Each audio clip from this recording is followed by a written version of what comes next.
Apa-apa arep digenteni. Mongko ngucap syukur wae ora tau. Kuwi biasane ngono kuwi. Ning nek rekoso sithik, walah le sujud man. Ya Allah.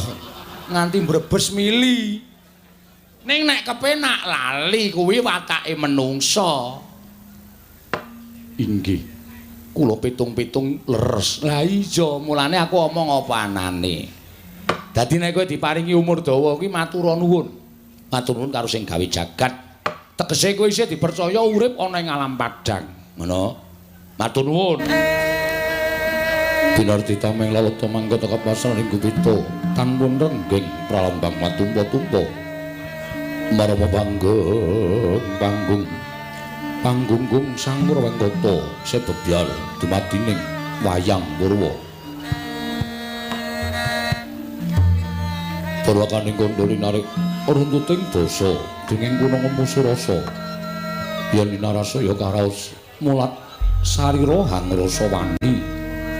Puruhing diri rasa rumangsa ngrumangsani lir jalma ngilu kaca. Jarweh wis nakut caing carita becik wis gemelar jroning pakliran yaiku sejati namriksani pagelaran Ringgit Purwa. Surya Candra Dharma yang Kartika pinurba kodrating kawasa sarira triyangi dari bawana purwatekeng dusina gilir gemanti teman dadi petanganing dina sasi warsi lindukang sarta abad tetukulan tangkar temangkar kaya sirambun kaya Jawa Patin kerembyak. Dadya padhanging kutu-kutu walang atoga burun wana miyang Brandaya. Dadya branan tanpa wicalan. Padhang trawangan nari Sang Hyang Rawi ing ngasam merbawaning jagat. Mungging jagat wetan duk munguk-munguk. Mungging hangrane kuwi abang merengangah. Lamun kaeksi ayahan dilato bumi. Saya dangu sumunu Sang Hyang Arka. Katur semblak kanan kiring abang ismu jenar. Kaprabawasna nari Sang Hyang Basanta. Tanenggo katon ijo royo-royo hamangku gunung. Ingkang biru maya-maya pucuking gunung ki nemelan dendanu. Kasiring Prabancana lenggat lenggut nganti kaya gunung Makutha Mega. Tanpa tawis dangu selahing kawula dasi. Dene rarasang upaya boga garap tegal sawai. Anglur selur tanah pedhete sinambi sesendonan sesindenan mikul garlukune anggiling raja kayane saweneh ana pirembagan Samarawangi.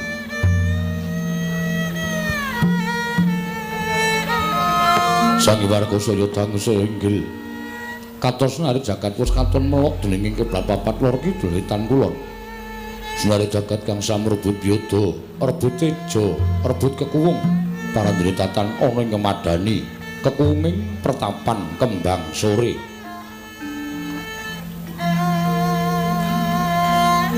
Mapan wonten ing ngereng-ngereng narga katingal gunung kendheng gegandhengan gantane kaya ginaris urut kenditing langit linggak-linggok biru moyo lelungitan lam-lamen lamat-lamat mulat mega petak kang amayungi. Kiblat wetan mono pejaten imbang kilen pasabinan sisih ler winastetan Tegal miyang aren-aren dene manglung mangidul ngungkang jurang anjuk samudra.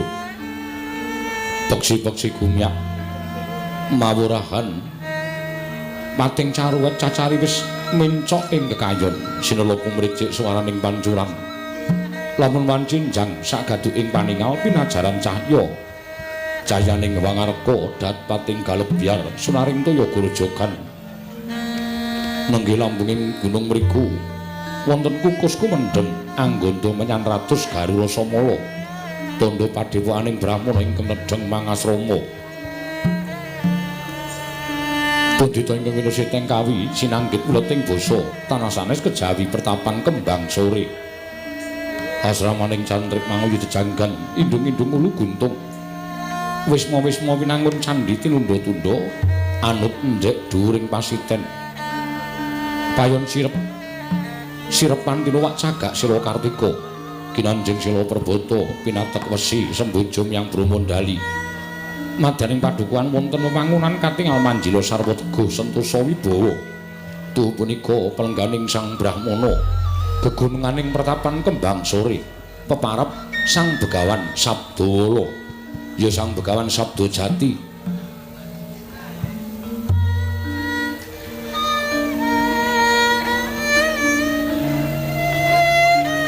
Ya lamun Begawan Sabdawala gentur tapane mateng semedine sithik paningali katarima dewa kinemulan widodari.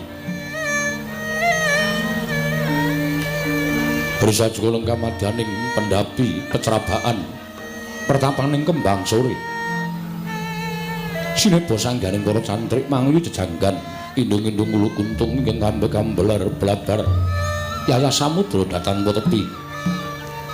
Parandene mangke datan wonten ing cinaket pilenggahipun dening Sang Wiku Dibya. Kejawi amung cantrik kinasih nenggih pandhita ing Kendali Sada Begawan Anoman. Sumawana satra ing Randu Gumbala Bambang Antasena.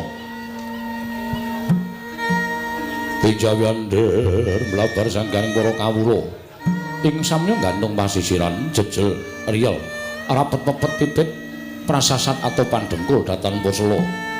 Babet gadah marasiba ing alun-alun pertapan mlabar sangganing para kawula ing cipta midhanget sabdaning Sang Penemban Sabdawala. Parandene mangke Sang Wiku Dibya dening kepareng medhar pangandikan katingal tidhem jinem madyaning pertapaning Kembang Sore.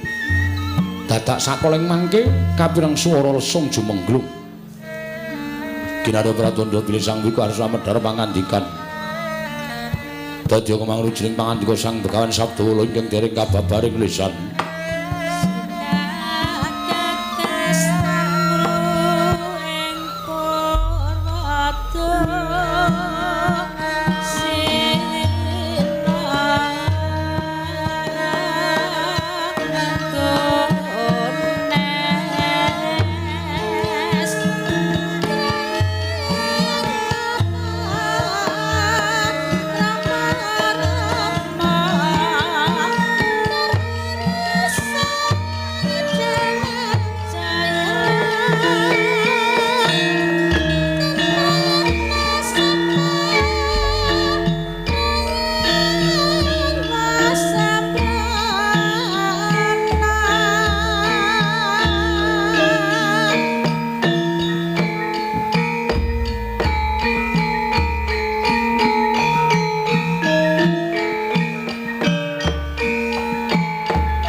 Sritenon ning pasewakan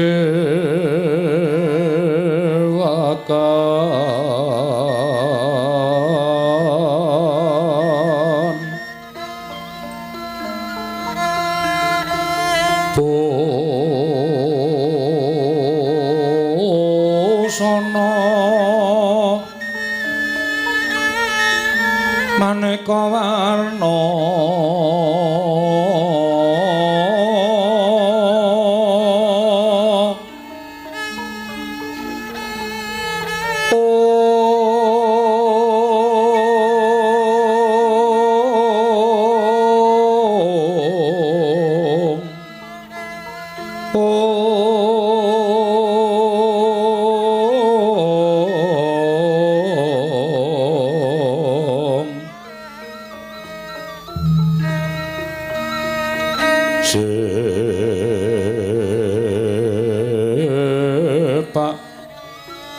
Bos peteng Udana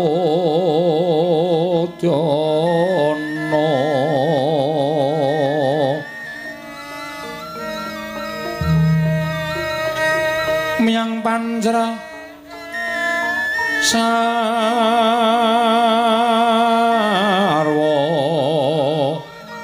rukma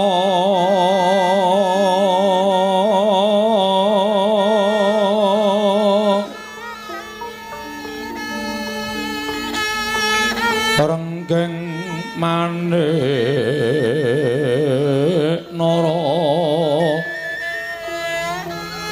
Narawata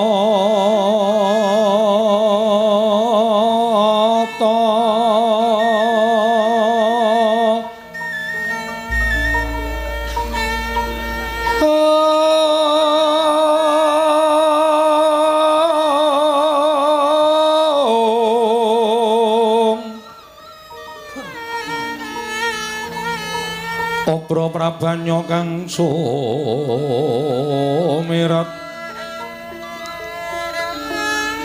Obro prabanya kang sumirat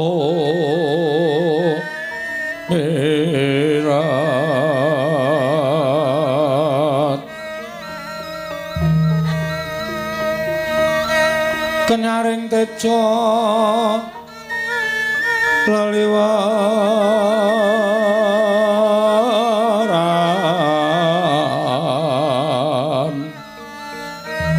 ler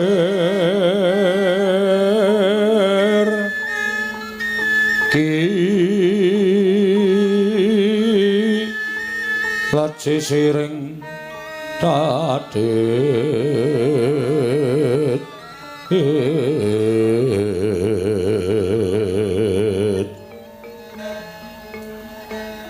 wimbo kekandamre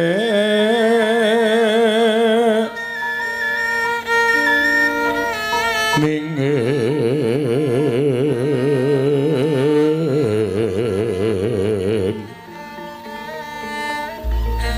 katiuping maruta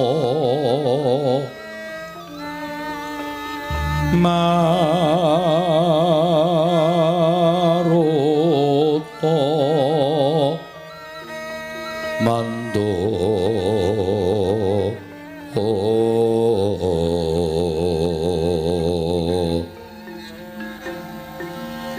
saparan mangambar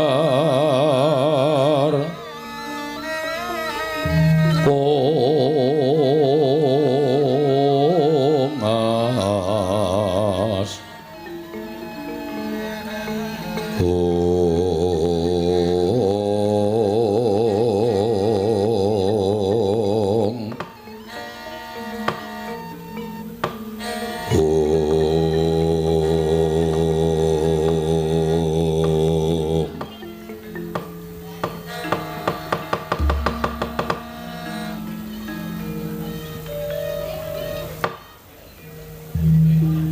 ya jagat Dewa Bathara ya jagat pangestu ngara hong wilahing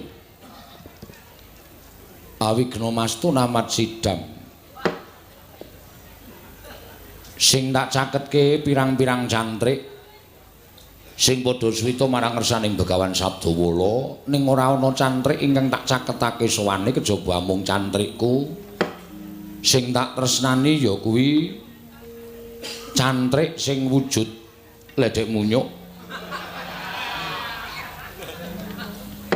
Padha raja sak praptamu tre Anoman tansah pinanganing kawidadan Premban niring sambikala kepareng kula ngaturaken sembah sumungkeming pangabekti kula kunjuk sandhep wada paduka Premban Sabdawala tak tampa gawe gedhening atiku ora liwat pangestuku tampanana ya tre mriki kula pendhingga jimat paripin gayana ning kasantosan cantriku Raden Antasena slamet tekamu pangestune simbah slamet tekaku ning pertapan Kembang Sore kene Mbah ora nemlawan sewiji apa kepareng aku ngaturake sembah sungkemku katur ngersaning Simbah Sabdawala tak tampa ndadekake bombong penggali wong tuwa apa to sababe dene aku nyaketake sowaning cantrik Anoman karo cantrik Antasena merga pirang-pirang cantrik kuwi sing padha swita marang Begawan Sabdawala kuwi sing tak sawang katon menjila mung cantrik loro ya kuwi Anoman karo Antasena. Lah ana ing kene tuwuh tandha pitakon sakjroning atiku. Coba to. Aku kuwi pendhita gunung. Papanku ning pagunungan adoh ratu cerak watu. Monggo upama ditaker babakan ngelmu, tak kira ngelmune Sabdawala kuwi ora bakal bisa imbang yen to ditanding karo ngelmune Anoman. Kanyata Anoman kuwi wis madheg pendhita. Wis puluhan taun wis dadi pendhita ana ing pertapan Kendali Sada. Ning kok ndadak swita marang pendhita gunung kaya Sabdawala iki. Senggana kula wonten dawuh. Aku ora duwe ngelmu ingkang migunani tumraping uripmu. Ngelmuku ming ngelmu cethek. Ngelmuku ming ngelmu apa anane tegese ngelmune wong gunung, pendhita saka gunung. Apa to sebabe kok nganti akeh cantrik sing padha swita iki janjane ming kepengin do ngerteni piye to caraku nggo iso gawe kertas iso dadi dhuwit. Kuwi jane ming do tak apusi. Ning gandeng kabeh do swita karo aku ya tak tampa. Lah saiki aku tak takon karo kowe, jane lek mung sik tok golek iki apa to, Man? Nek ngelmu kasatriyan, ngelmu Aji Jaya Kawijayan to sing balung ulet ing kulit, aku cetha ora duwe. Ngelmu babakan kawruh Wreda, aku mesti ya ming sithik ling ngerteni ngelmu kawruh Wreda. Lan tiping panggraita, keclaping cipta, aku ya kurang. Monggo kowe wis dadi pendhita pirang puluh taun. Lah saya aku tak takon karo kowe sing tok golek iki apa? Nyuwun pangapunten Mremban. Lebet lan cetheke ngelmu satunggiling Brahmana menika mboten katandha wonten pundi lenggahipun Brahmana menika kala wau. Nadyan paduka menika lenggah wonten ing Paredèn. Panjenengan menika lenggah wonten ing padusunan, kula nuwun sewu. Netepi dhateng tetembunganipun para sepuh ing sami nyebataken wonten tetembungan Giri Lusi jalma tan kena kinira. Monggo miturut petanganipun Anoman kula menika nggadahi gegebengan ingkang sepriki tasih kula tindakaken. Gegebenganmu apa? Nadan Anoman menika sampun umur mangabad-abad nanging menawi tangan kula tasih saged kumrimbyah sukunipun ingkang abdi menika tasih saged jumangkah. Kula tasih saged ngulir budi, ngulir pikir, budidaya tiyang gayuh. Wah, ngelmu menika mboten winatesan kathahing umur. Watun kula tasih saged nampi ngelmu menika tentu kula upadi ngantos binjang puputing umur kula Penemban. Welaidian. Apik penemumu. Bener. Wong golek ngelmu kuwi ora winatesan umur. Ya kadang kala ana sing ngendikake, wis umur tuwa arep golek ngelmu arep apa. Lah kuwi jane penemu sing salah. Mergo wong urip ning alam padang kuwi kudu kedunungan ngelmu.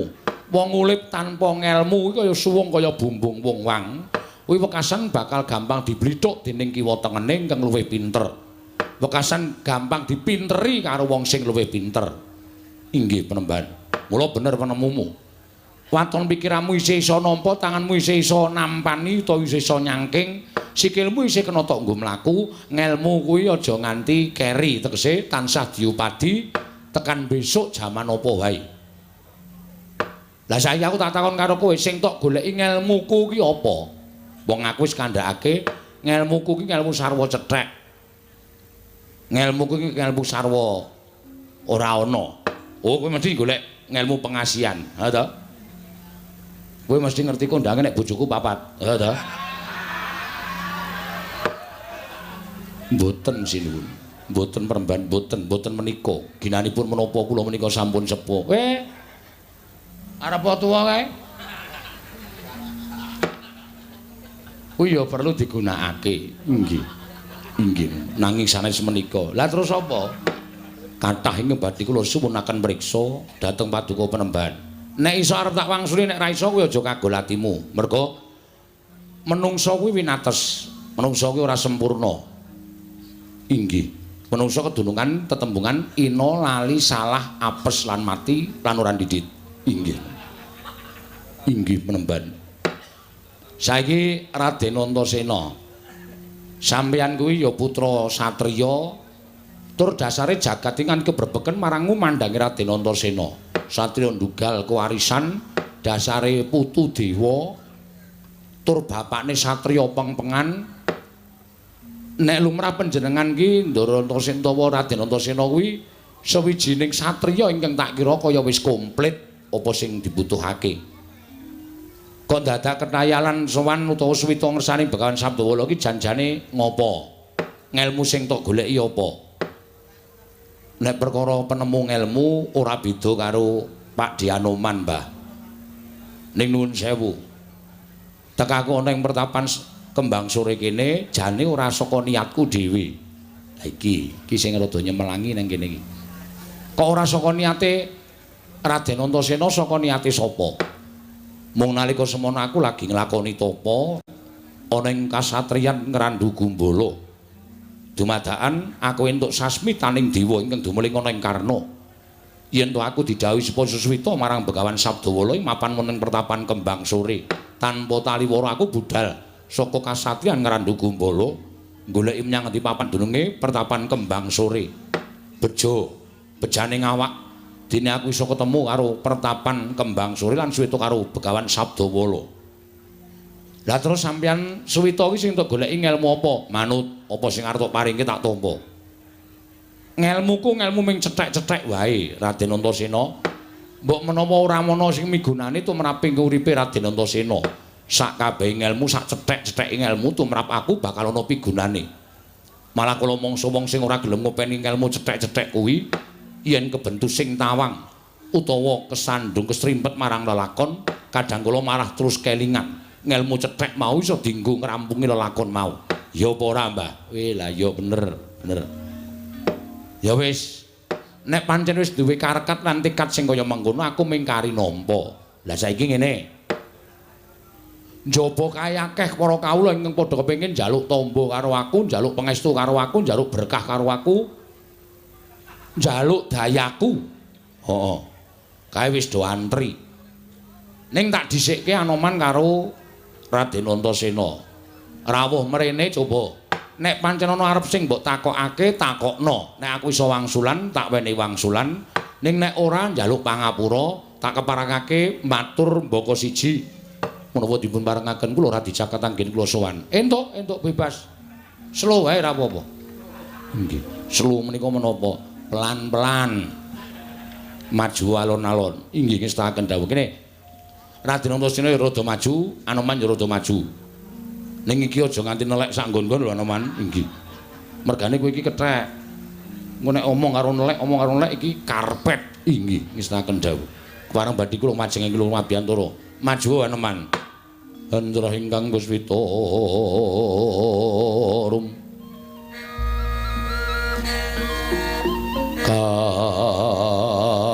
kasiliring samirana mrih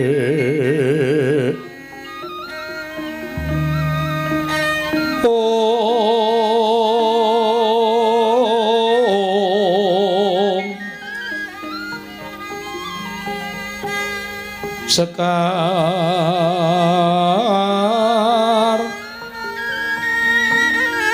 ngas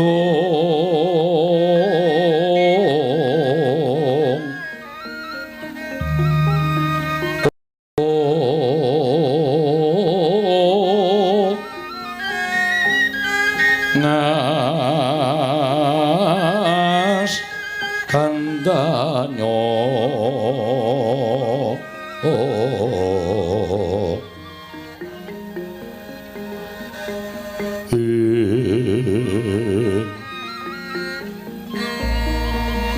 maweh raras renaning driya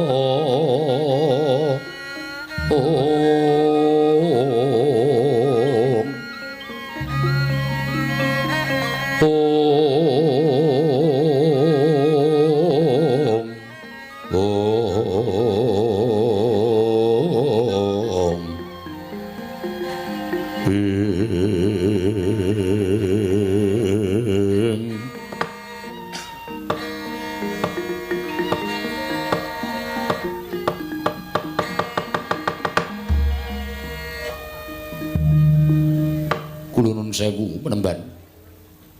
Kula menika namung badhe nyuwun priksa. Kartakan napa? Penemban menika priksa. Bilih gesang kula menika sampun mataun-taun mangabad-abad laminipun wiwit kula nderekaken Sang Marteng Jagat Prabu Rama Wijaya. Ngantos dumugi sak mangke sampun gantos jaman. Inggih menika jamanipun para Pandhawa miwah para Kurawa.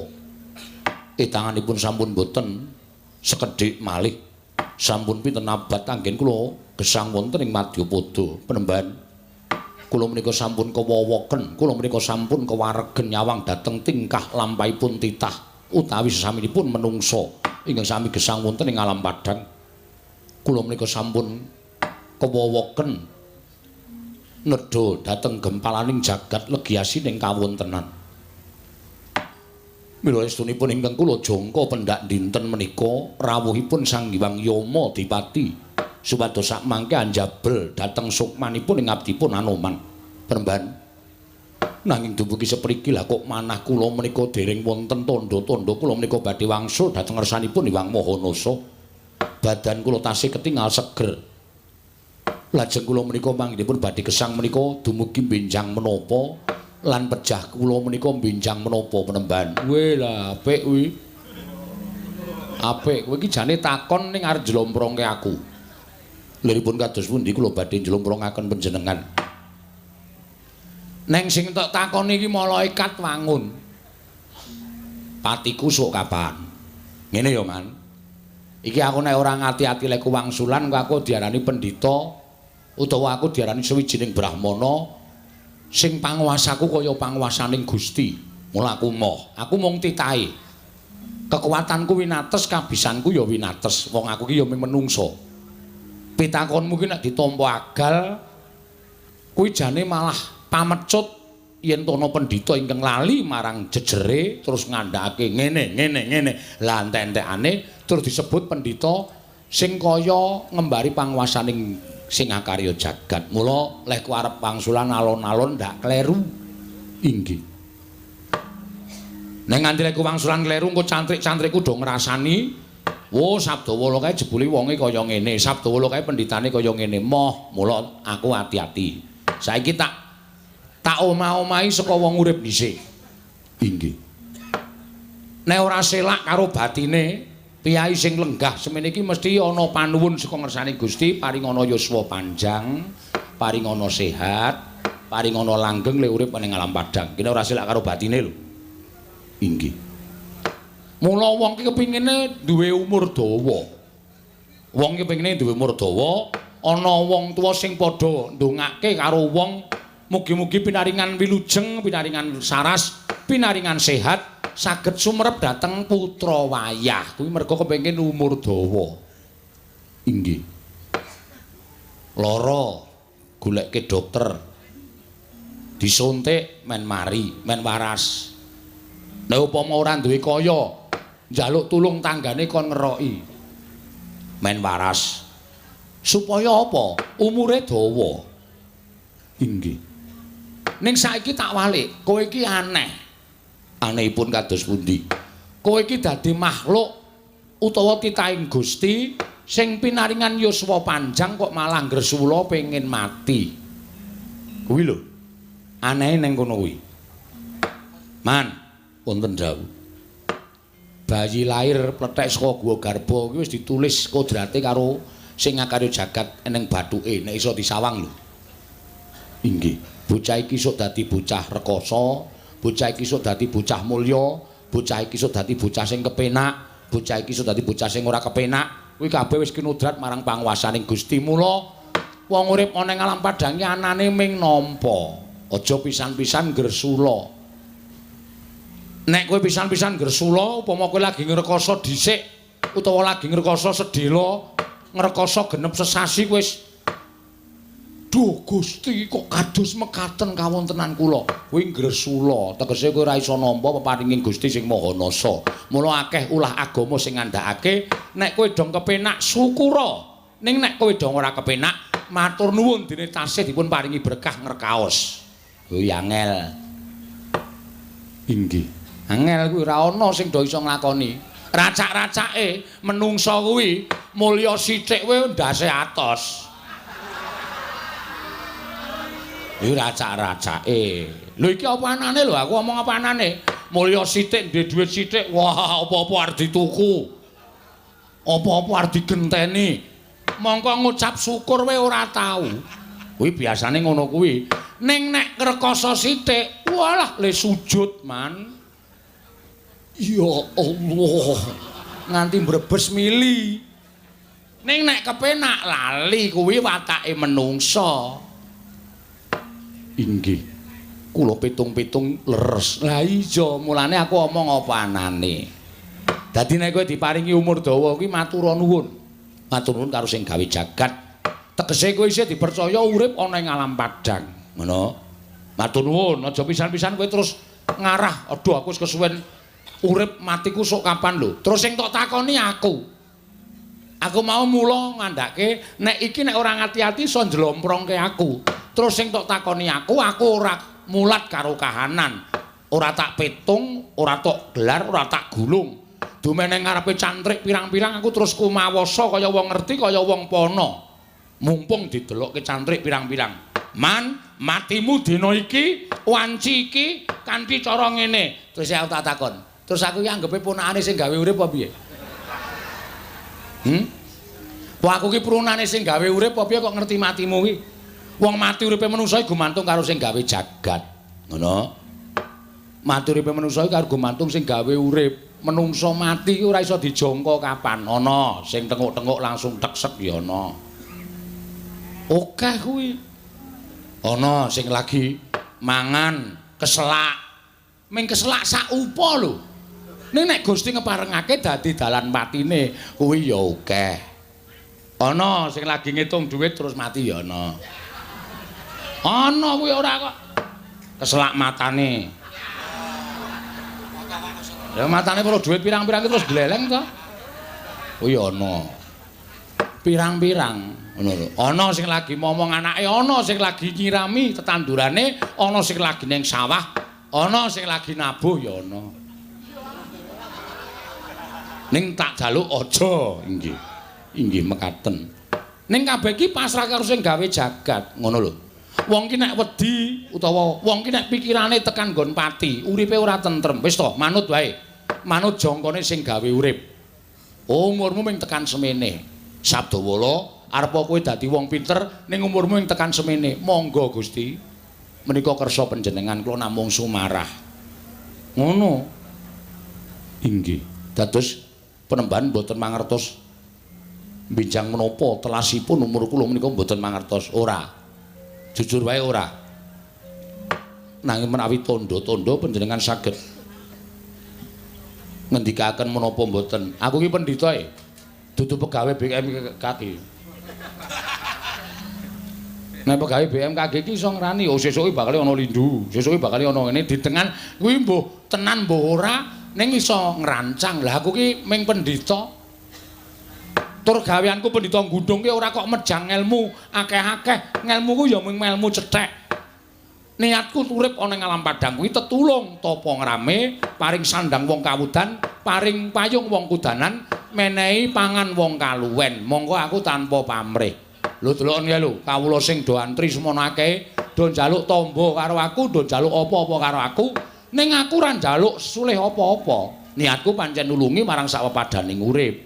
Gaweanku mung ngono kuwi. Inggih.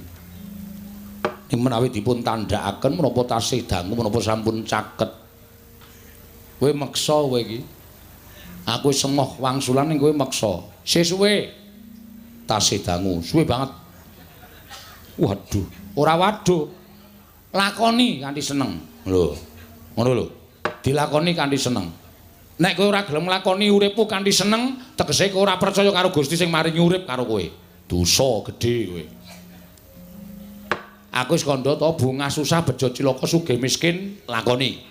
Kanthi seneng, ora usah dadak ngresula. Gusti kuwi adil kok, Man. Inggih. Kowe dadi wong melarat upamane diparingi rejeki sarwa sithik, ning apa-apa kecukupan merga kowe syukur ngersaning Gusti. Lho, kebutuhanmu ora akeh. Kebutuhanmu ya dipaske karo Gusti le paring rejeki karo kowe. Wis kuwi titenono. Arep akeh bandane, akeh bayare, akeh duwite, ning pengeluaran juga akeh. Kuwi wis pasti ngono kuwi.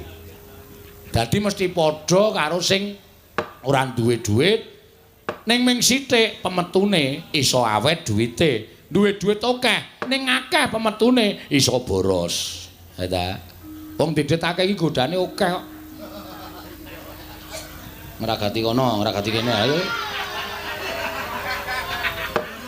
Akeh. Karyawane akeh. Ngono. Mengkaten nggih. Ha iya dadi yo mulane perkara iki aja nganti tok gawe bingung. Wis to pasrah wae. Arep tekan kapan sok nggon urip disyukuri. Kowe tangi lek saka turu esuk iso melek iso weruh kahanan pertapan Kendali Sada ngucap wae alhamdulillah Gusti tasih dipun paringi gesang. Ngono. Ya ra. Inggih, matur sembah nuwun penemban. Cumeplong raos sing manah kula. Nanging menawi kepareng kula badhe nyuwun mriksa. Apa meneh? Panjenengan teparing dawuh gesang kula tasih dangu. Menika benjang jaman menapa? Wala kuwi angel. Kuwi yo njlomprongke kuwi. Nek aku omong kowe esuk tekan jaman iki, Man. Kuwi aku yo diarani nek wah, Sabdawala iki kaya ngerti-ngerti yo. Sabdawala iki kaya dong-donga. Aku wedi, ning sing penting isih suwe. Setunggal warsa, kalih warsa. Wah. Urung apa-apa. 100 taun meneh luwih. Waduh. Waduh. Ya wis diterima-terimake Pak D. Sok kowe gari untu tok. Nek umur semene kok tekan 100 taun meneh. Lho tenan kok. Tenan. Ning Gusti iki adil. Lho. Keagenganing sing gawe urip nadyan Anoman ki umure wis abad-abad ditambahi sak abad meneh. Deloken. Awake Anoman isih kaya ngono kuwi. Isih panggah sehat, isih panggah rasa, isih panggah sembodo. Kuwi adiling sing kuwasa. Inggih, mugi-mugi ngaten penemban. Ora mugi-mugi. Mugi-mudi. Inggih. Penemban. Ngaturaken panuwun ingkang tanpa pepindhan. Sampun marem cemeplong raos sing manah kula. Apa meneh sing arep takoke? Aku manut. Nek aku iso tak jawab, nek ora iso ora tak wangsuli. Sampun cekap menika sampun marem. Yakin? Inggih, saestu. Monggo kowe tekan Kendali Sada, kowe engko terus grenengan, ana sing gurung tak aturke terus suatu saat kowe sowan meneh. Ganggu lehku ngaso mboten menika cekap menika kemawon. Raden Antasena arep takon apa? Aku tak takon ning simbah. Tak jaluk maringi wangsulan ya, Mbah. Aku kira anak Pandhawa. Pandhawa sesuk bakal nglakoni perang gedhe sinebut Bratayuda Jaya Binangun. Mbah, aku tak takon karo sampeyan. Niatku dadi anak Pandhawa iki pengin bilani para Pandhawa. Tak gadang-gadang nang jroning perang gedhe Bratayuda kuwi sesuk Antasena iso dadi senopati mangrurah para Kurawa yen perlu aku iso mateni Kurawa. Iki nggonku ngaturake dharma bektiku kalawan para Pandhawa. Merga Pandhawa ki wong tuaku. Aku ngrumangsani ra iso ndodhok, aku ngrumangsani ra iso tata krama, aku ngrumangsani ora iso basa. Mongko sing jeneng swarganing wong tuwa ki dumunung ana tingkah lakune anak. Nek anak sarwa tata krama, unggah-ungguhe jangkep, basane ya apik, iso njunjung kalawan derajate wong tuwa. Ning nadyan to anak sugih mlegedhu iso munjung ingkung gajah saben dina marang wong tuwa, nek kelakuane mrusal bedugal kuwi dadi jalaran neraka tumraping wong tuwa. Ning Gandeng Antasena kuwi ora iso munjung apa-apa. Niatku ya mung munjung besok. Mangsa kala aku iso nglabuhi marang para Pandhawa. Iso ora Mbah kira-kira nek miturut paningali Simbah Sabdawala panjangkaku iki kelakon ora? Tak jawab jujur ya Raden, ya Mbah, ora. Lho. Ora iso, ora iso. Merga jantraning urip Raden Antasena iki ora kaya ngono. Raden Antasena iki ora tau pisah karo Raden Wisanggeni. Monggo Raden Wisanggeni karo Raden Antasena kuwi anak Pandhawa sing pancen nuwun sewu ndugal kewarisan ora ngerti tata krama. Ning tan kocapa sampeyan karo Raden Wisanggeni kuwi disebut wiji sejati. Wiji sejati. Heeh. Wiji sejati. Ya kuwi tukulan pepetinganing putra Pandhawa. Turasing Dewa sing siji Raden Wisanggeni, sing siji Raden Antasena. Tak critani. Nah iki ora perkara mati urip. Ning iki perkara jangka. Nek jangka aku wani ngaturake. Ya Mbah, piye Mbah? Aku sesuk kudu piye? Sampeyan ora piye-piye. Ming sampeyan sesuk kuwi bakale entuk kewajiban. Ora kok melu perang Bratayuda ora. Ning jagat iki ana dewaning angkara murka ingkang tasanggiri godha marang atine menungsa supaya tumindak ala. Ya kuwi balane Betari Durga sinebut baju barat. Aja baju tengah lho, baju barat. Oh, Mbah. Mongko ora ana sing iso ngasurake kridaning Betari Durga lan sak wadyabalane, kuwi sesuk bakal ana satriya ingkang pinatah nyirnakake Betari Durga, Bathara Kala sak wadyabalane. Dene satriya mau sapa? Aku ora arep ngandhakake petungen dhewe nganggo nalarmu Raden Antasena. Oh, ngono. Lah sebabe apa kakuk ora meru Bratayuda? Lah nek sampeyan melu Bratayuda ki ora kelakon pirang-pirang dina. 20 menit Kurawa mati kabeh mungsuh sampeyan. Mergo sampeyan ki pancen didaya tenan. Saya sik len apa jenenge iki mangkat wong loro karo adimu Wisanggeni. Wah. Kurawa iki ora nganti telung kedheping netra blasah kaya babatan pacing ngestina bali marang panguwasaning Pandhawa. Ning kodrating jagat ora kelakon. Mongko dewa wis ngudratke sesuk ana Bratayuda semene dina. Mongko dewa ki njangka kudu kelakon. Nek sampeyan melu perang Bratayuda tegese jangkane dewa bubar sing do wirang dewa-dewa. Oh ngono ya Mbah. Sing nomor loro sing arep tak takokke janjane arep isin aku arep takon ning Gandeng Simbah ki wong ngerti. Aku tak takon ya Mbah. Takon apa? Aku ki tau dibedheki karo kawula ngrandu Gumbala seprene ora iso njawab. Bedheki apa? Apa bedane soto karo siti, Mbah? Gahaku. Kuwi satriya ning Sembrono Raden Antasena ki. Takon ki bab ngelmu. Kuwi ra mung bahane pelawak. Apa bedane soto karo siti? Apa tak anggap aku ora ngerti? Ngerti aku. Jawabe rasa, Mbah. Rasa. Engko ndak sampeyan malah kedalalun-dalalun tekan ngendi-endi ora prayoga. Lah iya takon ki sing apik, ngono lho. Takon ki wong urip ki apike piye? Wong urip kudu kepiye? Wong urip ki janjane piye to Mbah nek miturut kowe? Wong urip ki mung 3 perangan kok, Den. Raden Antasena, 3 perangan piye? Lahir netepi kewajiban, mati. Wis cukup. Ora sawerna-werna. Lahir nek wis dilairake ana ing alam padang Kuwi awak dhewe kaya sing tak kandhake karo Anoman mau, manut marang pestening kodrat. Kodrate dadi apa? Kodrate kudu kepiye? Kodrate pangkate apa?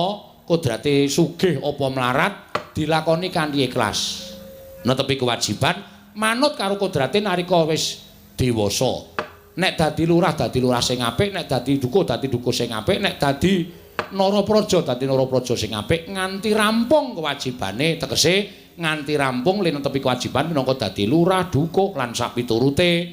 Engko nek wis kuwi terus ngenteni mati. Jane wong ngenteni mati ki mung ngantri. Apa to sababe nek ning donyane awake dhewe ning dunia pewayangan? Waduh. Ora apa-apa ngene iki bebas kok. Sing jeneng wayang ki tontonan, tuntunan, tatanan. Mula tuntunan ki disampar sandung, aja terlalu saklek le mejang ndak malah ora masuk karo Gojek. Iya, Mbah. Mula tak kandhake ning jenenge apa to sababe nek wong ratu nek wis rampung kok terus disebut mendita. Ana kae jane unsek ana piye apa ya? Kuwi jane padha uripe karo wong nang alam padang. Wong ki nek wis rampung dadi nuwun sewu, rampung dadi lurah, wis ora ndek pangkat apa-apa, mendita ngepeno barang sing nyata. Sing ora nyata aja dilakoni. Nebus dosa, manembah, salat, nek Nasrani ya ning gereja. Golek sangu supaya uripe sesuk ning alam baka kuwi kepenak. Kuwi jenenge mendita. Anteng, tajem, tapa brata, prihatin. Kuwi sipate pendhita. Dilakoni ora bareng wis pensiun kok malah cenanangan. Kuwi malah ora apik.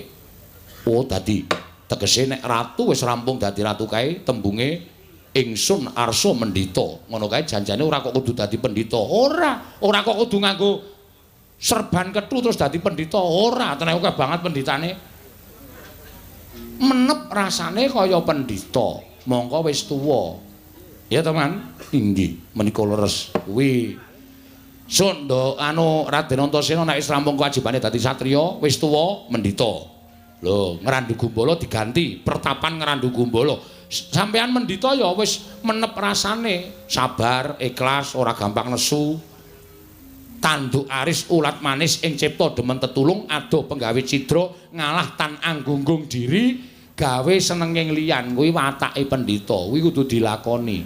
Nek kuwi iso dilakoni, wah, sesuk bakal nemokake pati sing indah, pati sing sampurna, mati sing kepenak padang dalane merga sangune wis komplit. Ora nyono kok malah rasaku kaya kena ya, Mbah. Kenapa? Kenapa? Kena ngendikane Simbah ki mau kok njur aku malah iso ngrasake kendikane Simbah sing satenane. Lah iya, mula apa-apa ki nek disampaikan dengan santai itu akan menjadi sebuah eksperimen yang akan mengena di tempatnya itu. Ngono ya, Mbah. Dadi ora usah nganggo saklek-saklek. Ini mejang nek nganggo tembung sing rekoso malah penontone apa kae tembung apa ora kecekel nek santai ngene iki ora apa-apa. Simbah ki pendhita kok bahasane dicampur-campur. Lho, cantrikku ki ana sing saka Betawi. Ana sing saka Lumpang, Lampung. Heeh, Lampung. Ana sing saka ngendi-endi dadi aku kudu iso basa pirang-pirang. Nek ana sing takon karo aku nganggo basa Melayu, aku nek ora mlaku ora ketututan. Omongane kok malah kaya ngono. Nah, iki ngene. Gandeng wis sawetara nggone padha jagongan, Raden Antasena karo Anoman. Kowe tak omongi ning ngrasa dadak ngarani aku ki wong sing seneng bedhek. Iki delongkas ana daya. Lho, menapa inggih? Lho apa iya, Pak? Tenan. Daya iki mau jane niate mrene arep suwita, arep dadi cantrik. Ning ketoke daya iki wong getapan. Wong getapan, wong gampang nesu. Mengko nek weruh papanku sing sarwa kaya ngene iki, terus weruh wujudanku sing kaya ngene iki, mesti dhek ora percaya nek aku pendhita ampuh. Wis to deloken. Sinten kinten-kinten? Sapa Mbah kira-kira? Kowe ora usah melu ngerti, kowe tengok nang mburi kono. Raden Antasena nang mburi kono. Kae kolahku wis wiwit kosong. Iki. Cantrik kewajibane ngabekti karo pendhita. Aku ngabekti Mbah. Timbani, yo ngestake dawuh. Kebak, kudu kebak. Nek luber keke nggo rember. Yo ngestake dawuh. Lah menawi kula kaparingan pakaryan menapa, Man? Kayu-kayu kae ya wis arep entek. Ora munyuk to? Inggih. Menek wit kayu sing garing-garing dipoteli, dipikul go munggah ning pertapan. Oh inggih, ngestaken dawuh. Kono do menyang. Sigra-sigra yen permana ganca. Sigra ngraken awang sesangka.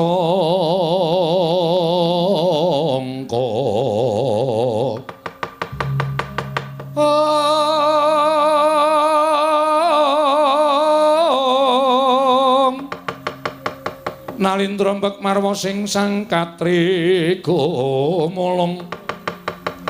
Katriga mulung mangrempak ing wadya.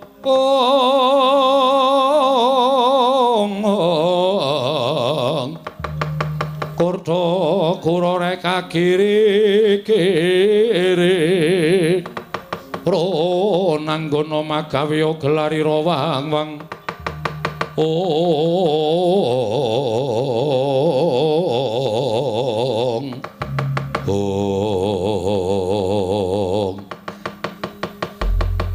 Mandi ucape Sang Begawan Sabdawala. Nalika semanten geger Kang Samya muninga. Lamun ana Nalindra ingkang wantun miyak Kang Samya sumewa sangganing para cantrik manguyu jejanggan. Tanah sanes kejawi namung Nalindra Mandura Prabu Baladewa. Ingkang wantun minggah madaning pecrabaan pertapaning Kembang Surya dadosaken kagiat Kang Samya mulat.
Sri Baladewa Narpati Dwinares Wara Kresna kalangkung tresnanira marang Jabanon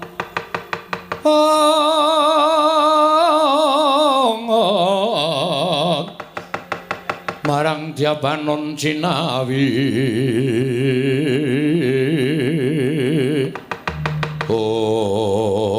maladal Pragono wonten dawuh. Kowe iki mau saka Negara Mandura jare kondo yen ana pendhita ampuh. Kowe mau matur karo Prabu Baladewa, Ratu Gustimu aku yen ana pendhita ingkang wicaksana. Lan akeh panggening para cantrik manguyu jejanggan ing padha srita marang ngersaning pendhita mau. Lah iki kok aku to depe ning kene iki lho. Lho mangke rumiyin sampun duka. Lah nggih menika brahmananipun menika. Gusik Pramana piye? Iketewe luwuk kaya ngono. Iki ora panglih iki. Wah, dalah, aku tau tate nyewa surjan iki. Surjan lurik iki mesti colongan iki. Kok ngene kok pendhita iki ampuhe ngono apa? Mangke rumiyin to panjenengan dipun suni priksa langkung mriyin. Sampun ngantos ngino dhateng Brahmana menika kala wau. Giri lusi jalmotan kena kinoro. Ah, Pragota aku ora percaya. Aku ora percaya niki menungsa. Wujude kaya ngene kok Brahmana. Aku ora sudi kon suwita karo pendhita iki. Ayo bali. Ayo bali Pragota.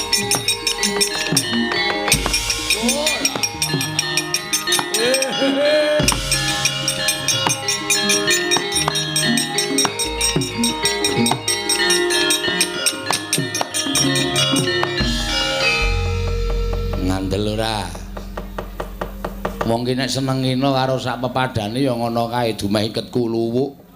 Pancen tak akoni iki iket silian.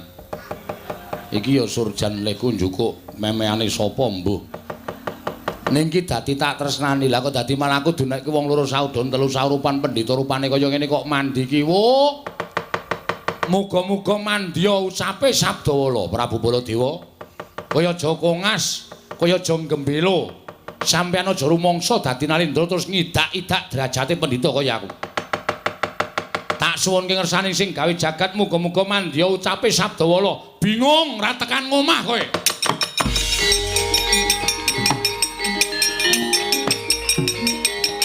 Loh, iki piye iki?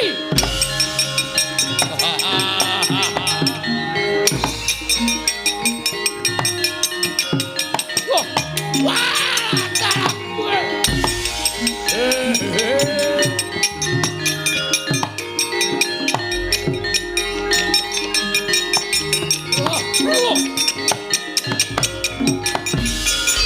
Pragata, Pragata, wonten dawuh. Lah sampean niku wis kesel diceluk-celuk. Iki piye Pragata? Aku ora iso metu saka pertapan iki piye? Mlayu rono tak kira papan utawa dalan sing bali marang negara Mandura. Lah kok ngerti-ngerti jedul pesrabaan mlayu rono kok jedul kene. Ketemu wong iki kok bola-bali. Lah niku. Nuwun sewu panjenengan mesti pun diwalik peningale. Mboten ngertos margi kondur. Wah, setan parupane jajalanat. Iblis lanat. Lah ing atase wujudane kaya ngene kok iso malik paningale Baladewa kok aku nganti ora ngerti dalan bali marang negara Mandura. Nuwun sewu to, Den. Mbok sareh. Sareh piye? Panjenengan menika teng omahe wong kok bungok-bungok kaya kernet. Nganggo sopan to. Niki niku elek-elek kula niku sing di omah. Ngoten. Aku sampean bengak-bengok. Kowe sapa kowe? Pandhita Kembang Sore Begawan Sabdawala. Sabdawala. Nggih. Sampean sinten Prabu Baladewa? Ngandel ora. Ngerti kali sampean.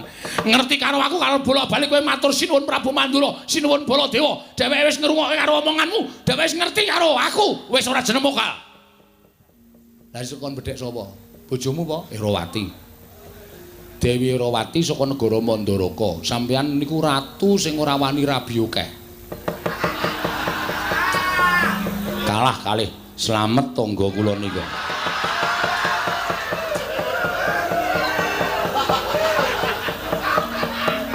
Papat. Ayo. Sampeyan niku ratu Dodeng sama Ladeng kok. Kalah karo Pak Slamet. Ora caturan karo kowe. Lho ora caturan wong ning omahku ora caturan piye? Kowe cetha gawe malik maningale Baladewa. Yo. Kowe malik maningale Baladewa. Kowe ngino karo Nata Mandura Prabu Baladewa. Kowe ngiyas karo Nata Mandura Prabu Baladewa. Oh iya. Saiki ngene.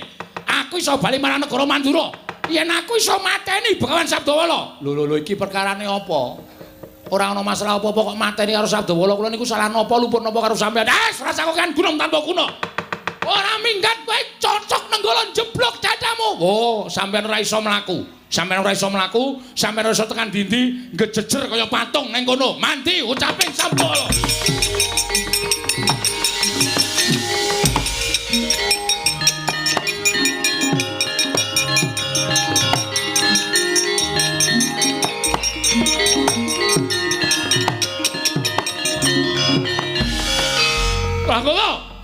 Pragata wonten dawuh. Iki aku napa iki? Iki aku napa aku ora iso obah wae. Tanganku ora iso diobahke abote ra jamak-jamak. Oh, setruk dasmu kuwi.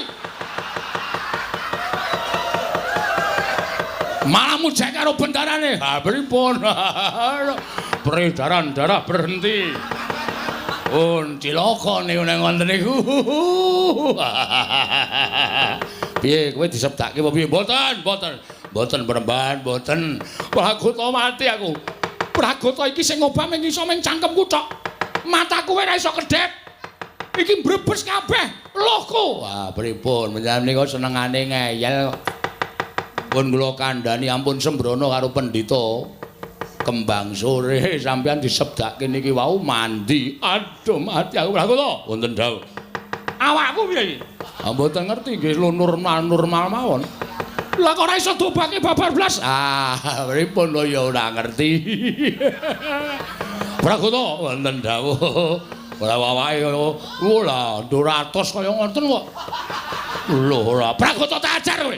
Tak ajar kowe. Wo ayo. Meso kalah nggon aku. Edan. Siji, loro. Kok dikilani?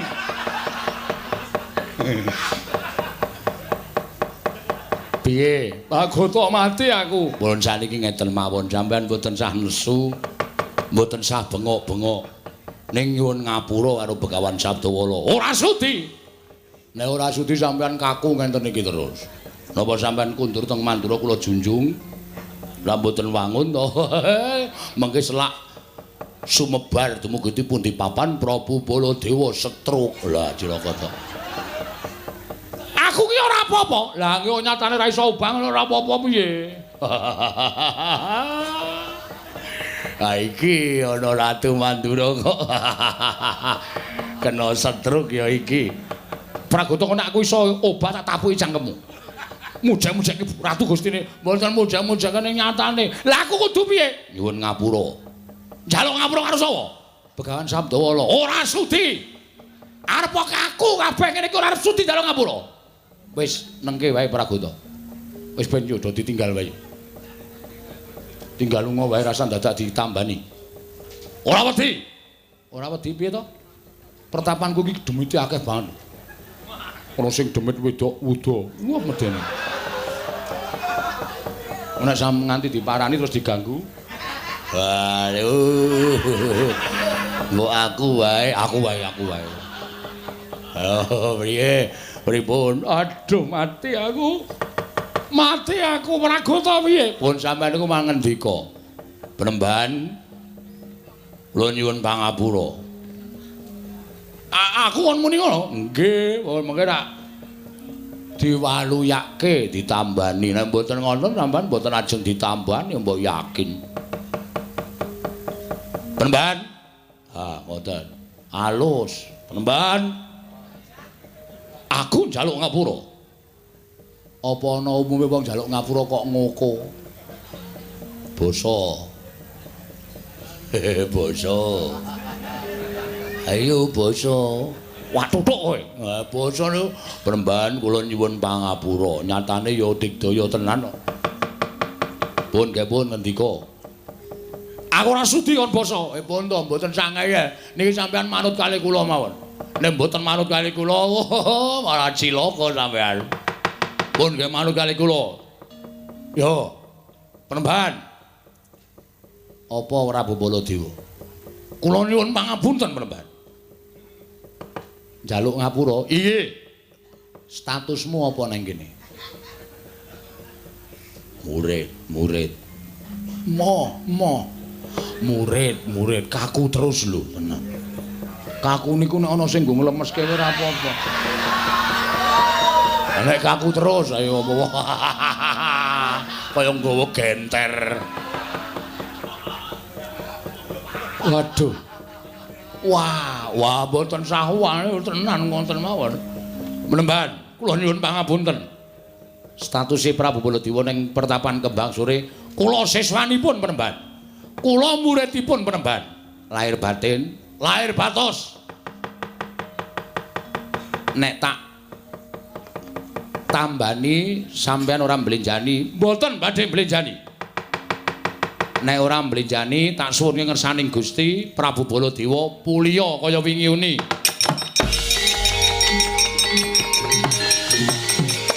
Wah.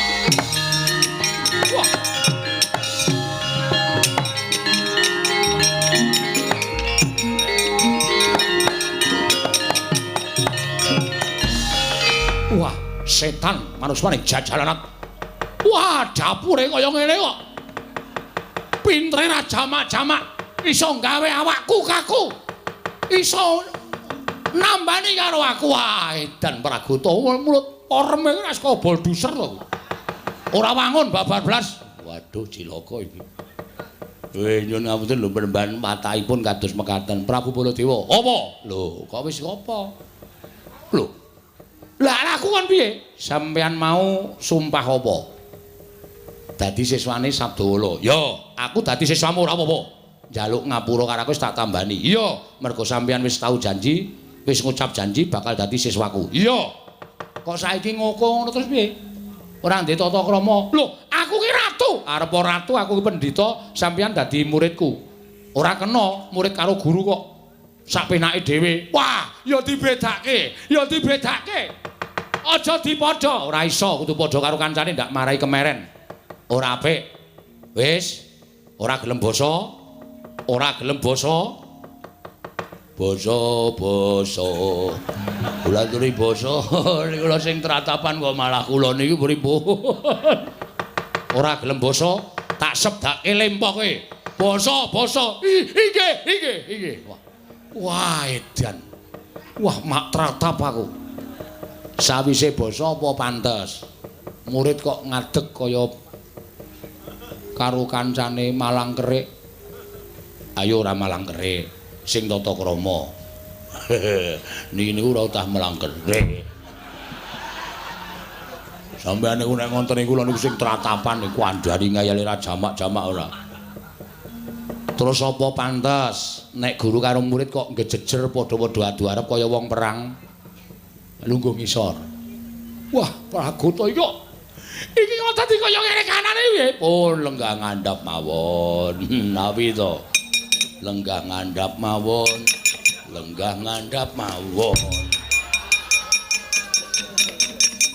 Pragoto ki menungso ra tataran ratu Gustine dicandak dibopong dimbruke. Sampeyan nek ngeyel kula malah ngrekoso. Ngapurancang. Wah, kok syarate akeh men. Lah ngonten malah. Sampeyan niku nek sowan teng mriki niku nemeke nek entuk ngelmu-ngelmu sing migunani malah becik, kedadiane malah apik ngoten. Inggih, Penemban. Wis tenan. Inggih, saestu tak tampa oleh Muswita. Ning saiki ora wancine aku medhar ngelmu, ora wancine aku mejang kelawan siswa-siswaku. Mergo tontonan kawula semono akeh kae padha ngenteni titiwanci tak timbali padha kepengin njaluk tombo karo Begawan Sabdamala. Inggih. Prabu Baladewa mlebu pertapan sik ngenteni sak rampunging kewajibanku. Oh iki staken dawuh. Kula dos pundi Penemban? Kowe ya mlebu pertapan sik Pragoto. Oh iki monggo sinuwun kula dherekaken kula ladosi wonten salebeting pertapan.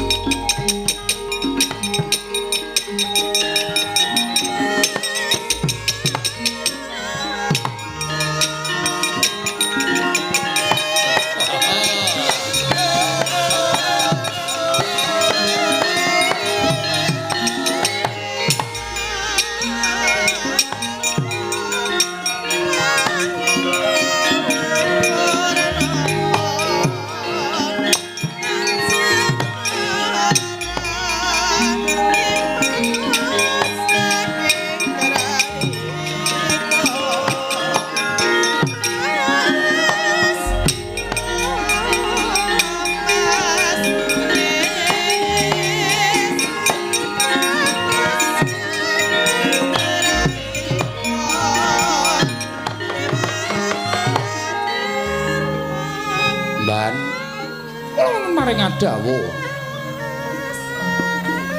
tangga-tangga Karang Pradesan sing mbutuhake pitulunganku timbalana sowan. Lho nggih ngestaken dawuh mbaka siji ya. Doko nurut lan kepentingane apa engko aturke karo aku. Tobat. Nyun mambang ya Pengstu Penemban. Kono metu njaba. Inggih.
Sapa kowe? Nuwun sewu Penemban. Kula menika tangga desa panjenengan. Oh, saka ngendi? Kula saking Ketingan. Oh. Jenengmu sapa? Kula Margino. Margino? Nggih. Ngapa? Arep njaluk tamba apa? Arep njaluk syarat apa? Matura. Ning ngene ya Margino. Aku mung iso menehi syarat dongane daturke karo sing kuwasa. Mbok menawa aku dadi lantaran apa sing tok gayuh iso kasembadan. Ora perkara aku kok ampuh, ning mergo aku lagi dadi dalane sing gawe urip supaya tetulung marang sak pepadane. Matur sembah nuwun. Ngapa? Lara apa? Mboten sakit. Lah apa? Kula namung badhe curhat. Curhat? Nggih. Semah kula menika langkung enem tinimbang kula. Wo, lah kowe umurmu 17 kalih. bojomu 3 gangsal. yo. Riyen nggih ketoke niku tresna kalih kula. Heeh. Ning akhir-akhir niki nek kesah niku mboten tau wangsul. Oh. Kula ken bali anggere tekan ngomah ming njaluk bondo kaya kalih nesu-nesu sing dadi sasaran anake do dinesoni. Kalung gelang kula pun kula dol nggih nguripi bojo kula. Saya sakit melih pengenane niku kathoke kula kumbah. Heeh.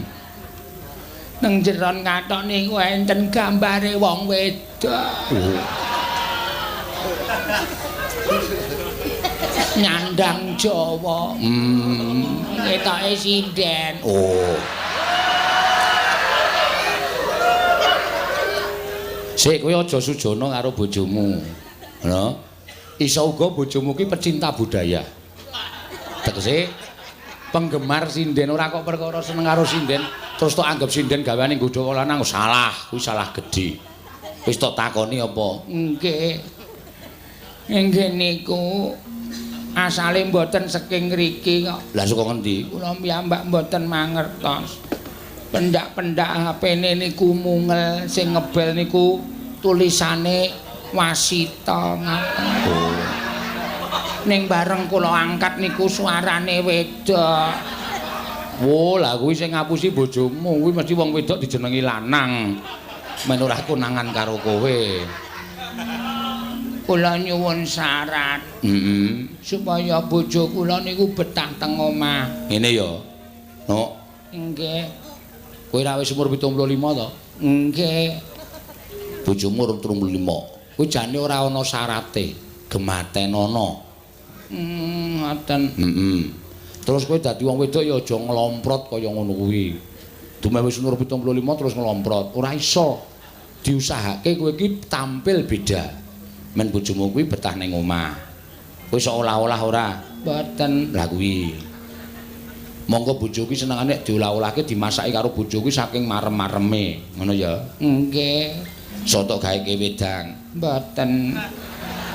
Bojo ki kok gaweke wedang, sing jeneng wong wedok ngladeni bojo kuwi swarga nggone. Sing jeneng wong wedok ngambung tangane bojo nek bojone arep lunga kuwi, wo kuwi padha karo anu apa jenenge iki musnahke dosa sing akeh. Nggih. Gemateni. Le nakoni sing apik-apik. Kowe nek nakoni bojomu karo nesu. Ali kula gebyur banyu. Ayo kuwi sing marahi bojomu minggat. Dadi aja tok salahke bojomu, kowe barang ya salah ya Nuk Margino. Nggih. Kula kedah kados pundi Dandanana, dandanana. Alon-alon digemateni, dimasakke. kula riyen pegawe rumah makan. Lah, kuwi iso tok nggo godo. Nek pancen masakmu enak, wong lanang diulah-ulahke nang omah mangan diladeni, dahar Mas monggo piringe niki sendoke, ngunjuke napa digaweke. Wong lanang ning omahe kaya swarga.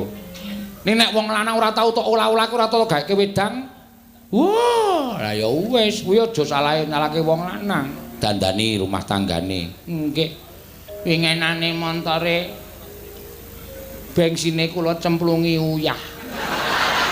Ben ngopo? Lah diken kali tangga teparo kula men sekere bodol. Ya salah kowe kuwi jenengane. Ora kena kaya ngono kuwi, ya. Sing apik, sing sabar, sing ikhlas. Nggih. Kono njukuk lemah ngarepan kono. Oh nggih. Ngestaken dawuh. Niki Sebarke ning ngarep omah. nggih ngestaken dawuh. Nek seminggu bojomu ora betah ning omah, disawurke raine bojomu. Sampeyan ngrei tombok kok malah ngrekoso ora. Kuwi ora ana tambane, kuwi mung usahamu dhewe. Wis kono bali. Matur sembah nuwun. Niki penembahan anu Bapak anu sekedhik menika kagem ses. Aku ora tau nampa kaya ngono. Ngono. Kuwi filter apa kretek? Menika filter. Nek filter aku doyan. Benjang menawi betah napa-napa kula mriki malih. Ya wis ngono, ngati-ati. Nggih. Wah lho, mlakune dadak diegal-egalke. Jane bodi kula sae nggih penembahan. Apik. Panjenengan remen ta ora? Seneng apa ora? Kula nuwun. Masuk. Nuwun sewu penembahan. Sopo iki? Dipun tepangaken.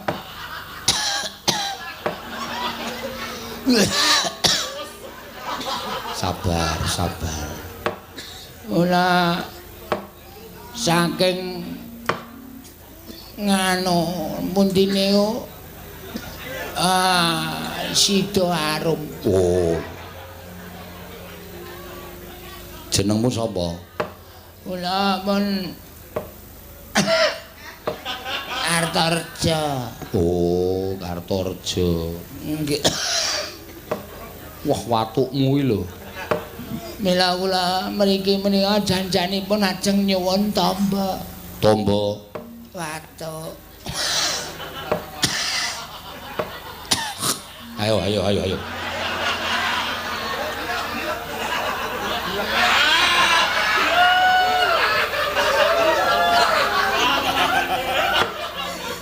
Nggih. Wis pirang sasi lewat to? Pun 3 taun. Ora tok tambake. Pun sowan Pak Dokter nggih mboten mantun.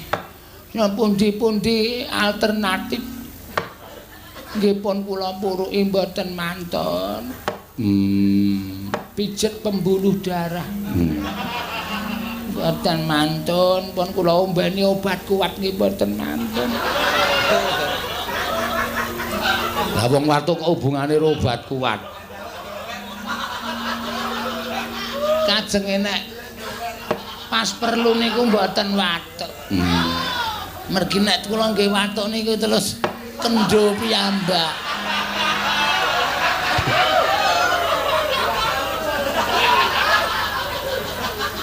Nang omah duwe wis jeruk ora? Kadang kene tangga. Ya ora apa-apa. Njaluk. Nggih. Terus Aku kuwi mung karo kecap. ngangge sambel. Lho. Ora nggo sambel kaya mangan soto ora. Iki tomboe. Nggih. Kuwi sak sendoke dikecerke ning sendok jeruk pulut kae ning tok godhog sike, godhog silo. Tegese diobong jeruke. Oh, Terus kae kecap nggo legi-legi terus diombe. Engko nek ra mari bali mrene. oh nggih. Aku duwe obat sing bunder-bunder cilik-cilik. Engko panganen. Nggih. Mengke hintril. Udu. Iki obat tenan saka Cina. Matur sembah nuwun tanpa pamit nyuwun pamit penemban. Ya sing ati-ati. Nang sekedhik asal leh kula duduk sumur Rasa. Kuwi rezekimu. Aku nulungi kowe tanpa pamrih. Wis to? Tak dongake mari rasang kaya apa-apa. Mboten niki tandha terima kasih kula. Ora usah. Ya tak tampa ning wenehno anak-anakmu. Anakmu pira? 16. Bojo? 4. Ya sak omah. Mboten wonten wong sing kaya kula iso manunggalake pawestri 3 wonten setunggal griya niku ora wong ampuh. Iya. Lelenge Raja Maca. Sampun Sing ati-ati. Alon-alon.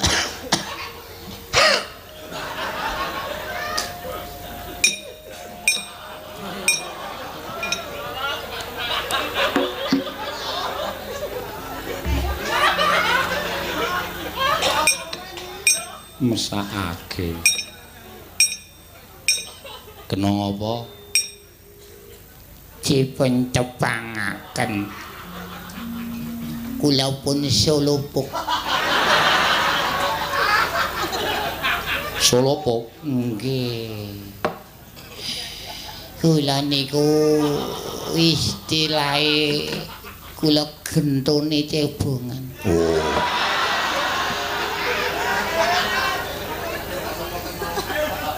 Jaman nem-neman kula gleleng penyembahan. Ning saniki bareng tuwa kok sikil kula kaya lempah. Kula mboten iso mlaku sing biyen warung-warung kula jaluki dhuwit. Kula kan pasok kalih kula sakniki kula nek teng pasar cebongan dadi bandem. Muter kowe pluk. Arep gleleng ketak dasmu. Nganten niku penemban. Kowe tak critani. Nggih. Hukum kuwi neng pirang-pirang. Nggih. Hukum alam. Nggih. Hukum adat. Nggih. Hukum negara. Nggih. Sing terakhir hukum karma. Nggih. Kuwi kabeh telu hukum adat, hukum alam, hukum negara kuwi iso diwakilke. Ning sing jeneng hukum karma kuwi ora iso diwakilke. Kuwi hukuming tumindak. Ngoten. Ngono. Nek tumindakmu elek nalika nom-nomane saiki tuwa kowe lempoh, sikilmu ora iso diobahke, ora iso nggo mlaku, kuwi jane ora kok saka apa-apa ning kuwi saka dongane wong pirang-pirang sing tau tok gawe rekoso. Saiki aku tak takon karo kowe petungen. Wong dodol mongko le dodole kulakane wae 20.000, golekke bathi nggawa bali dhuwit 30.000 ki ming bathi 5.000. Mongko tok dodos duwite tok jaluk tok peksa, anake nang omah do nangis ora iso mangan, kowe ora gagas tekan semono. Duwite tok nggo seneng-seneng tok nggo omben-omben. Nggih, rumiyin kula tumbaske toya atos. Toya atos ki Minuman keras. Minuman menika toya, keras menika atos. Toya atos. Dados Mbah Jenggot tenggen anggur nika asline ndase atos.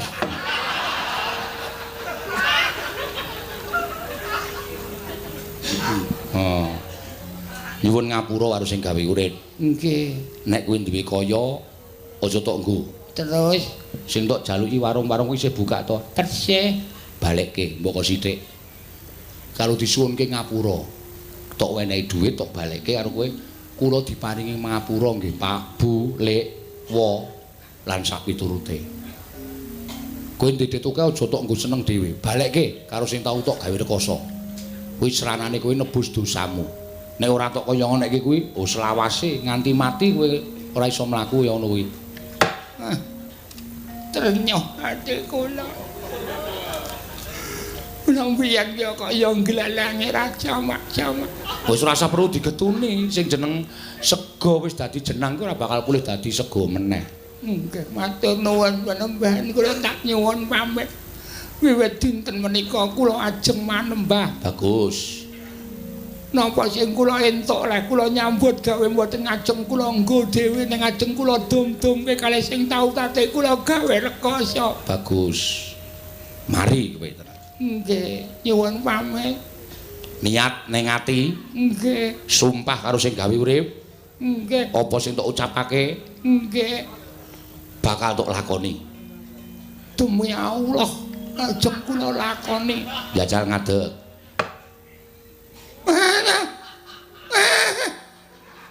Menunggan. Piye? Sikil kula saged kangge ngadeg. Syukur, kuwi ora saka aku lho, lantaraning sing gawe urip. Matur sembah. Lho, Mbak. Iki kok nggih ngadeg ngono, Mbak? Ayo kuwi bejamu, kuwi bonus. Matur nuwun. Mun nanten pinten-pinten taun kula mboten srawung kalih bojo kula. Bune tampan ana.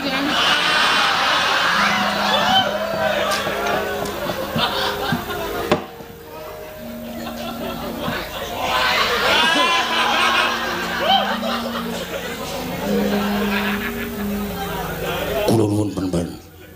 Monggo. Kok kayane kaya iki kok kaya seniman. Nggih. Kula pengrawit. Oh. Dapukane Kula wiraswara.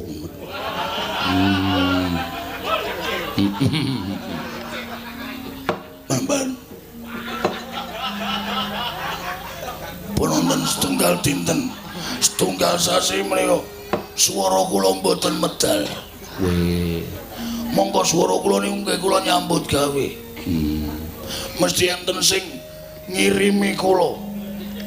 Kula ditenung kalih kanca-kanca pengrawit kula. apa ana sing tok curigai? Wonten, Bang. Sapa? Sing nyuling.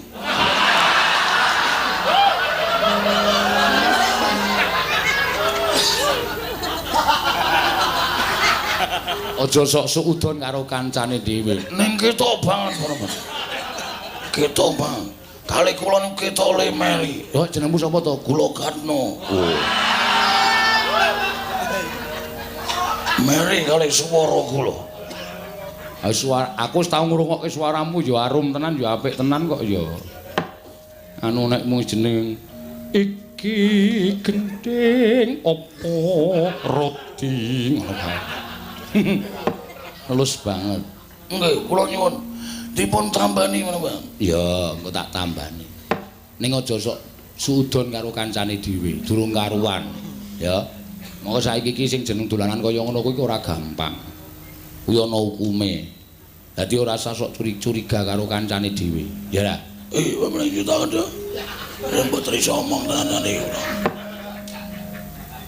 Mingkar-mingkur ing ngono. Mingkar-mingkur. Loal, pun sesasi niki kula mboten entuk mangkat kalih juragan kula. Wah iya. Ya wis coba ora. Agene jame anyar. Nggih. Coba mbok njajal jam kuwi copoten. Non, Jam kuwi copoten. niki adus barang kula nggih. Jam ku adus barang dienggo Anti air. weh Kali anti bayar. copoten sik. Nggih, Pak. Wis, ndelok tak gawane. Mangke dipek. Ora. Aku ora ndek milik kamu. Jam koyo ngono nggon aku keh banget. Wis. Wah, wis tak sae ya. Nggih. Nyedak rene.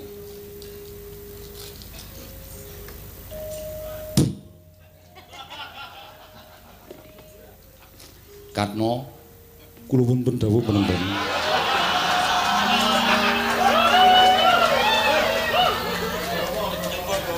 Coba.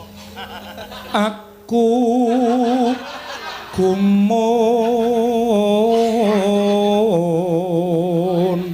Piye? Matur nuwun menawi. Kowe. Kok bali serak meneh? Nek nggih nyuwara mboten, Mbak. Saya bali kana. Matur nuwun menawi. Benjang teng kula caosi bawal, ora doyan aku. Iwak ritok ngono kok. Jame penemban. Jame iki sing marai. Oh, nggih. Wis tak sae. Engko tak larunge ning segara. Nggih. Ras sesuk nek tuku jam iki sing larang, ora sing golek le kuning ming 35.000 kok kuning. Men kaya emas.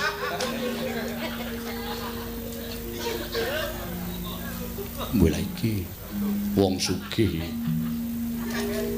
Nun sewu penemban. Kula menika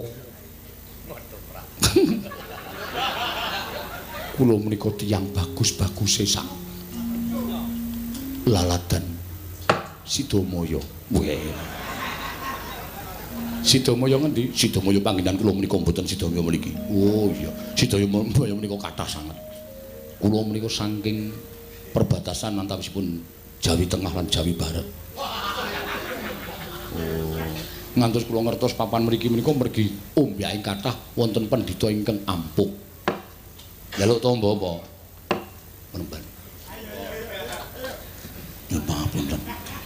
Sampun ngantos seru-seru kula isi. Kula menika nek pipis panas.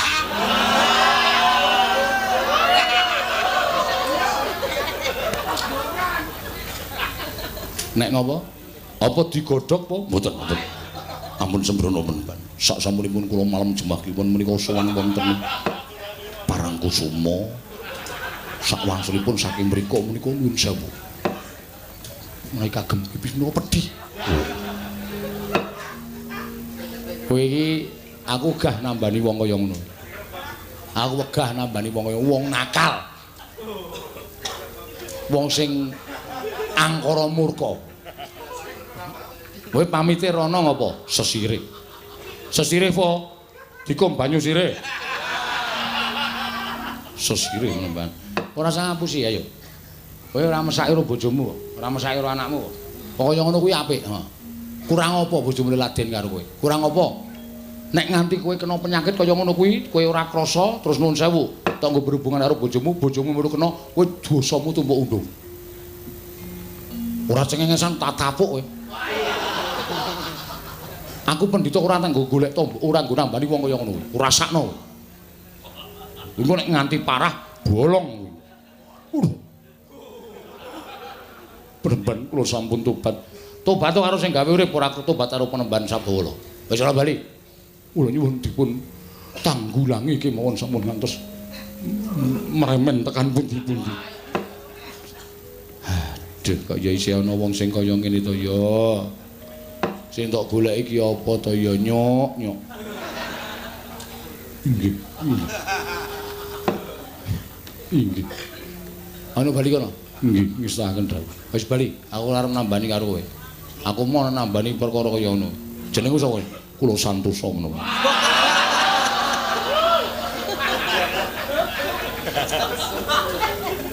Ketok kok wong-wongane.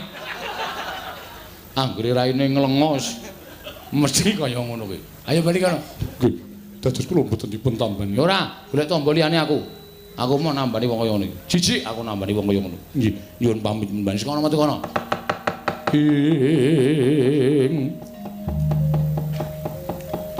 Tan samar pamoring sukma sinupmaya. Sinumaya wina ya ing asepi.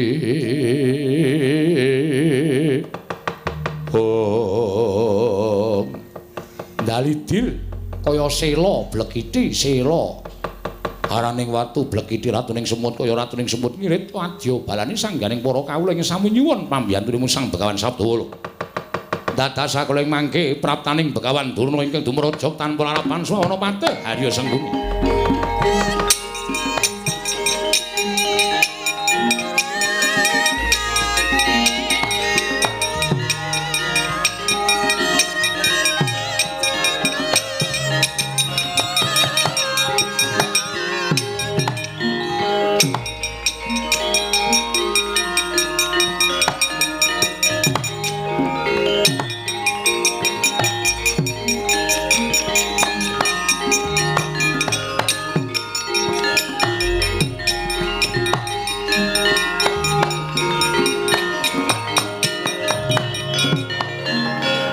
Pandhita kang kinarya wangsit pindha kombang ngajaping tawang susah angin ngendi nggone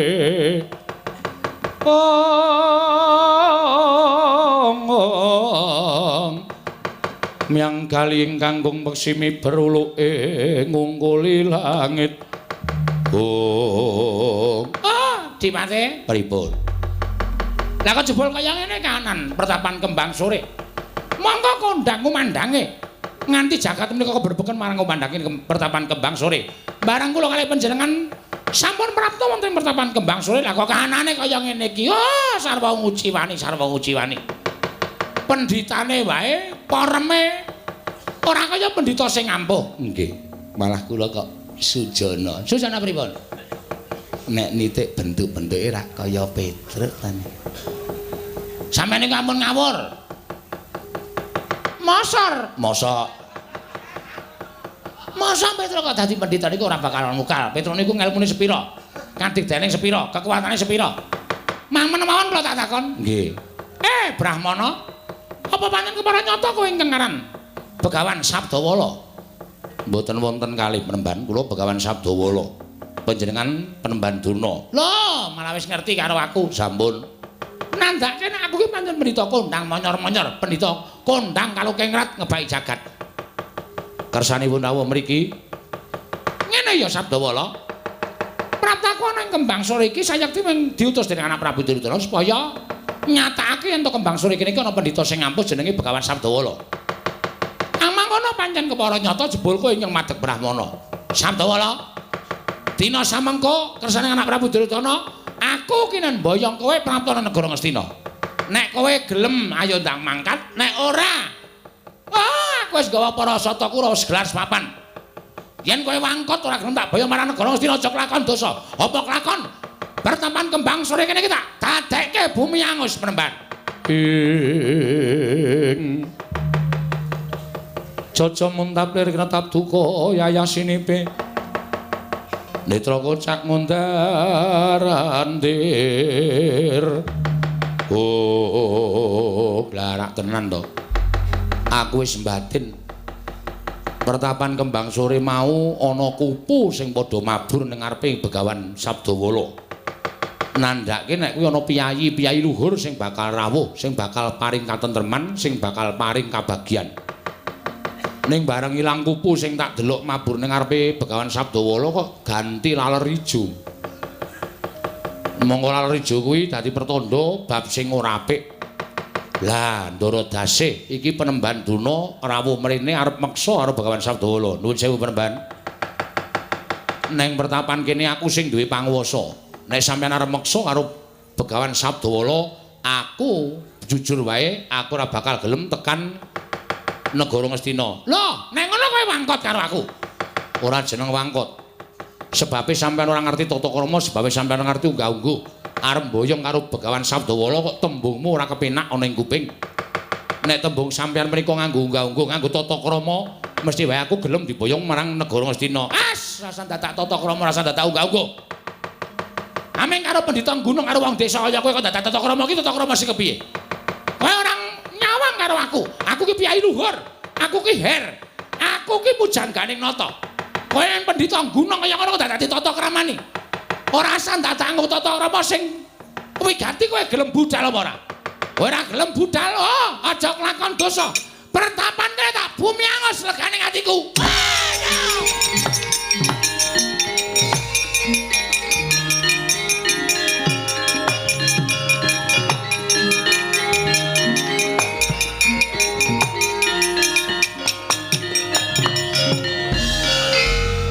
Raden Antasena, piye Mbah? Sesone nek ora tak dawuhi rasa sok gleleng ngono kuwi ya. Ora perkara sok gleleng aku dasare ora seneng karo Mbah Durna ya ora seneng. Tekan ngendi-endi mesti gawe masalah, tekan ngendi-endi mesti gawe perkara. Iki mau nek tak nengke wae sampean ora bakal iso mangsuli pengendikane si Mbah Durna. Mula wong kaya ngono kuwi apike didupak, wong kaya ngono apike diajar. Ning padha karo kowe gawe geger kanan kembang sore. Jagung bakarane kok Mbah. Lho, jagung bakarane piye? Tanggung perkarane. Tegese nek ana pengamu ing para satukul arep gawe geger pertapan kembang sore, aku karo Pak Dianoman sing sago gawe tentrem. Ora iso gawe tentrem pertapan kembang sore. Pecaten lek dadi cantrik. Nek ming kandheng ana ing pangucap aku ora sudi ngaku murid karo Raden Antasena. Nyuwun pamit, Mbah. Yo.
dadi cantre isti. Wonten dawuh penemban. Iki para cantris bubar kabeh saka pakartine Begawan Durna sing gawe ontran-ontran ing pertapan Kembang Suri. Nggih. Aku derek mlebu pertapan ya, ngestaken dawuh. Setelno prau layar. Oh iki ngestaken dawuh. Aku ki nek mlaku nek ora diriki prau layar iki rasane kaya ora mendayung ombak. Oh iya. Ngestaken dawuh monggo kula derekaken yo. Pokoke arep kahanane kaya ngapa atine digawe seneng. Mergo seneng kuwi obat sing mujarab kanggo nyingkirake penyakit. Iya, ngestaken dawuh. Yen kowe duwe penyakit kadas kurap gatal jamur, atine kudu seneng. Oh iki ngestaken dawuh. Setelan dilebokke ning player. Nggih. Iso ora kok nyetel? Jalanipun kados pundi menawa? Oh, goblok ora. Kuwi ora ana nyenile. Nggo nyenil kuwi dipecet. Engko ora mbukak dhewe terus dilebokke ngono sijine. Oh nggih, ngestaken dawuh. Engko ora muni dhewe ling gedhekke nggen pundi. Nengno wae ora gedhe dhewe. Anggere dipecet nyenile engko gedhe dhewe. Oh nggih, ngestaken dawuh.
Ayo bergajah, yo bergajah.